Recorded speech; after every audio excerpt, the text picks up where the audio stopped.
heroika, która, jak wspomniałem, jest do dzisiaj uważana za jedno z absolutnych arcydzieł polskiego kina. I kiedy myślę na przykład o swojej prywatnej klasyfikacji, czy to filmów, czy reżyserów, to i Heroika, i Zezowate Szczęście będzie należało do mojej prywatnej czołówki, ale również Andrzej Munk. Wydaje mi się, że Andrzej, to jest oczywiście zawsze lepszy, gorszy, to są rzeczy bez znaczenia, ale Munk był absolutną gwiazdą polskiego kina. Wielokrotnie pada pytanie w różnych tekstach, jak by wyglądało polskie kino, gdyby Andrzej Munk nie zginął w wypadku samochodowym w 1961 roku w wieku zaledwie 40 lat. Nieco złośliwie można odpowiedzieć, że być może tak samo, bo w 1968 roku został zmuszony do wyjazdu z powodu swojego pochodzenia, ale rzeczywiście on zostawił po sobie pustkę. Był twórcą niezwykle też świadomym tego, co robi. W przypadku Heroiki niech dowodem na to będzie fakt, że Munk zrealizował 3 nowele, tymczasem do filmu weszły tylko 2. W filmie mamy do czynienia z dwoma nowelami, Scherzo alla Polacca i Ostinato Lugubre. Była jeszcze 3. nowela, Con bravura, na podstawie opowiadania Zakonnica, która jednak po realizacji mógł doszedł do wniosku, że to nie to i tę część w ogóle odrzucił. Munk był człowiekiem, który przeszedł przez socjalizm już przed wojną, ten socjalizm daleki od komunizmu. I jak wspominają czy Roman Polański, czy Andrzej Wajda, już w czasie studiów łódzkiej w filmówce był twórcą może z nich najbardziej dojrzałym, najlepiej czującym różne niuanse ówczesnej rzeczywistości.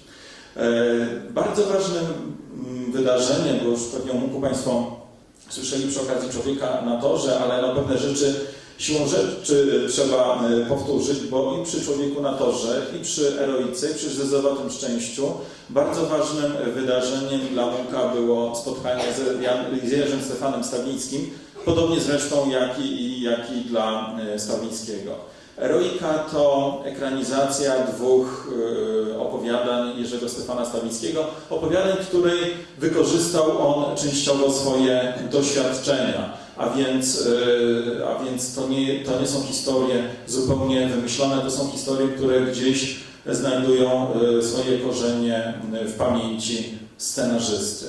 2 nowele, które są zupełnie inne, jeżeli chodzi o tonację. I ta tonacja, ta atmosfera została już zaznaczona w podtytułach, to znaczy Scherzo alla Polacca, zakładająca część żywszą, może bardziej radosną i elegijną tonację Ostinato Lugubre. Munk mówi o pewnych procesach, ale koncentruje się na człowieku. Zresztą on zawsze podkreślał, że oglądamy świat z perspektywy konkretnego bohatera, żebyśmy nie dokonywali jakichś uogólnień, ale pierwsze ujęcie, gdzie w ogóle widzimy twarz Dzidziusia Górkiewicza, to pierwsze ujęcie już wskazuje na człowieka, na konkretnego człowieka znajdującego się w centrum zainteresowania, bo co ciekawe, bardzo podobnie Munk rozpoczyna Zezowate Szczęście. Też od właśnie takiej koncentracji na człowieku. Wiedzą Państwo dobrze, że bohaterem pierwszej noweli jest warszawski cwaniak Dzidziuś Górkiewicz, który całą wojnę jakoś przeżył w miarę spokojnie. Na początku próbuje przyłączyć się do powstania, ale to go szybko nudzi, bo cóż to za powstańcy, jak nawet broni nie mają. I mam wrażenie, że Stawiński, który przecież przez powstanie przeszedł, doświadczenie i w Kanale, i w Heroice widać, daje też tym samym jakąś swoją ocenę ówczesnych wydarzeń. Ale Dzidziusiowi się później trafia okazja, aby został bohaterem. To jest w ogóle też i widoczne później w Zezowatym Szczęściu i w Heroice pewien schemat polskiego wyobrażenia bohaterstwa. Mówiono zresztą przy okazji filmów Szkoły Polskiej o bohaterszczyźnie, o tym, że podejmowano problem heroizmu, czym jest, czym powinien być, jak głęboko jest zakorzeniony w polskiej kulturze. Widzieli Państwo w kanale pewien sposób ujmowania polskiego heroizmu, też związany z poszczególnymi bohaterami, z poszczególnymi ludźmi, ale widać, zwłaszcza w zakończeniu pierwszej noweli,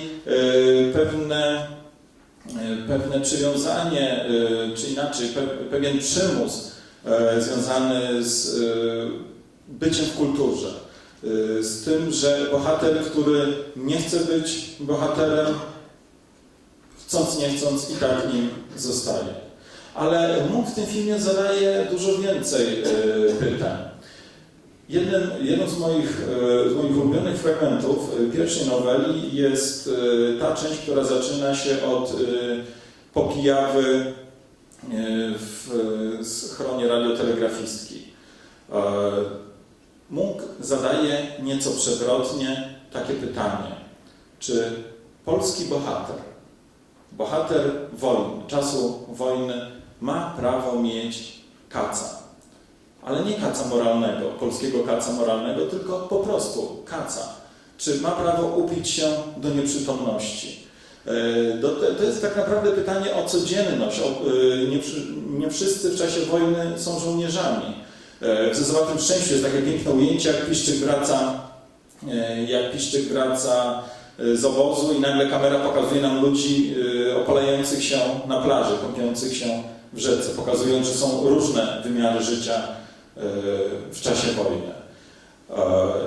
Dalej, kiedy się ta część toczy, kiedy skacowany bohater mimo wszystko podąża swoją drogą, widzimy tam, jest taka jedna scena, w której pada specyficzne, ważne zdanie. Głupstwo, szaleństwo, nie szkoda takiego zdolnego mężczyzny, jak mówi Dzidziuś Górkiewicz sam o sobie w sytuacji zagrożenia. Ale w ten sposób Munch i Stawiński pokazują też absurdalność wojny, bo na czym polega wojna? Czy to nie jest głupstwo, czy to nie jest szaleństwo, czy po prostu nie szkoda takiego zdolnego mężczyzny? Jest to jednakże także film o straconych szansach, o tym, co by mogło być, gdyby.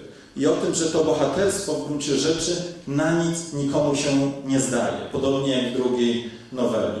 Czy to oznacza jednak, że tak jak próbowano atakować z różnych pozycji Muncha i Stawińskiego po tym filmie, czy to jest film o antybohaterstwie?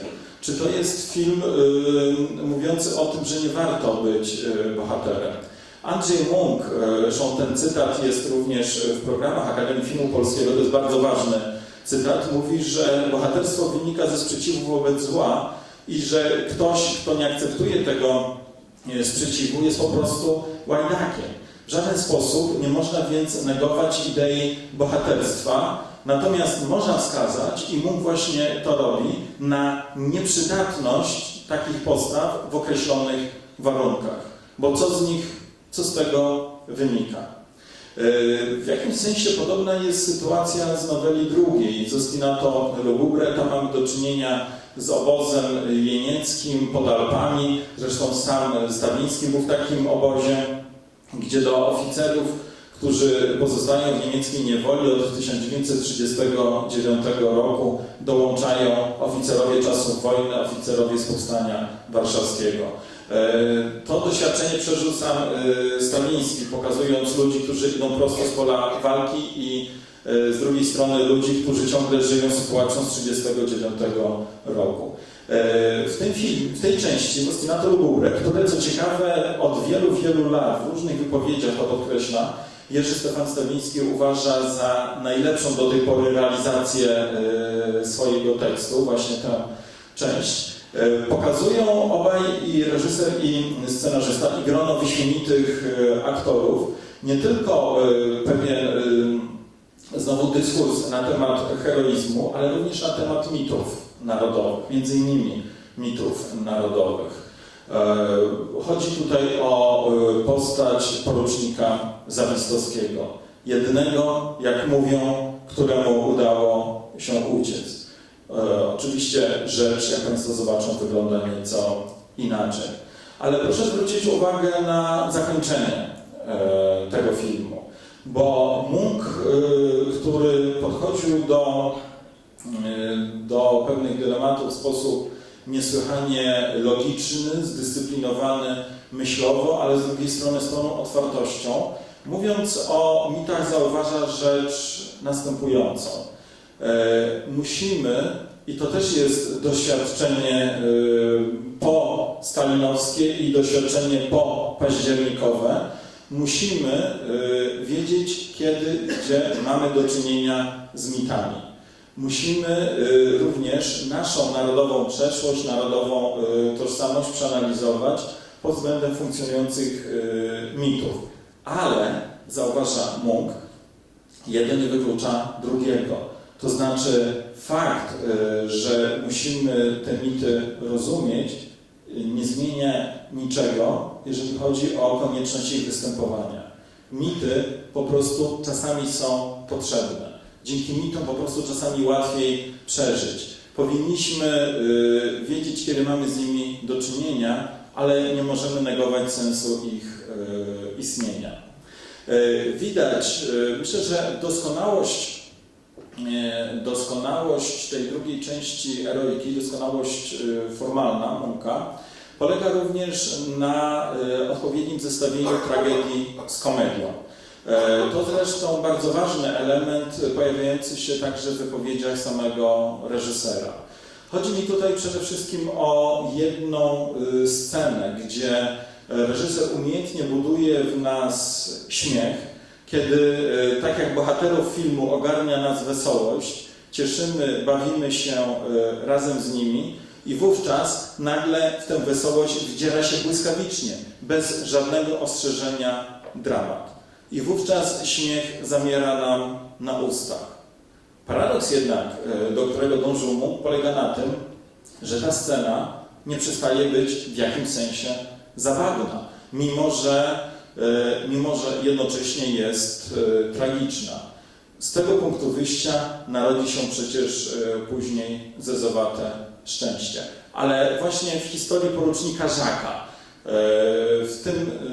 w tej noweli eroiki znajdujemy ten pierwszy mocny punkt połączenia tragedii i komizmu, no prawie że groteski, który dla Munka był tak bardzo istotny. Przeciwstawiano, jak już wspomniałem, tego romantycznego Wajdę racjonalnemu Munkowi. To nie znaczy, że Munk odżegnywał się od polskiej tradycji romantycznej, zarówno w bardziej powierzchownym, jak i bardziej głębokim znaczeniu. Nie znaczy to, że wśród bohaterów Wajdy nie było takich, którzy posługiwali się rozumem. Dlatego mówię, warto, patrząc na kanał i patrząc na eroikę, traktować to raczej jako dwie strony tego samego medalu, niż jako polemikę między niż jako dwa filmy usytuowane na krańcach jakiegoś kontinuum.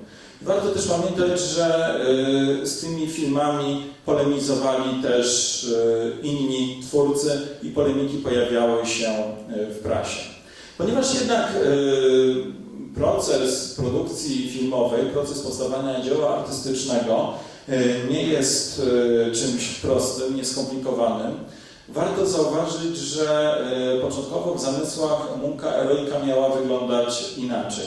Ja już nie wspominam nawet o tej trzeciej noweli, aczkolwiek myślę, że jak co rusz zdarza się, że eroika ukazuje się na płycie, może warto w dodatkach umieścić tą trzecią nowelę, jeżeli prawo i odpowiednie koncesje na to pozwalają. Ale przeglądając czasopisma z 1957 roku, z momentu, kiedy Munk dopiero realizował eroikę, przeczytałem z nim wywiad, który mnie bardzo zaskoczył. Mianowicie Munk planował nakręcenie takiej ramy współczesnej. Planował wprowadzenie sceny rozpoczynającej cały film, gdzie sceny bardzo ironicznej, gdzie miało się w tramwaju czy w autobusie spotkać trzech mężczyzn i mieli zacząć się ze sobą kłócić na zasadzie, czy pan wie, kim ja jestem, i w tym momencie opowiedzieć swoje wojenne przeżycia.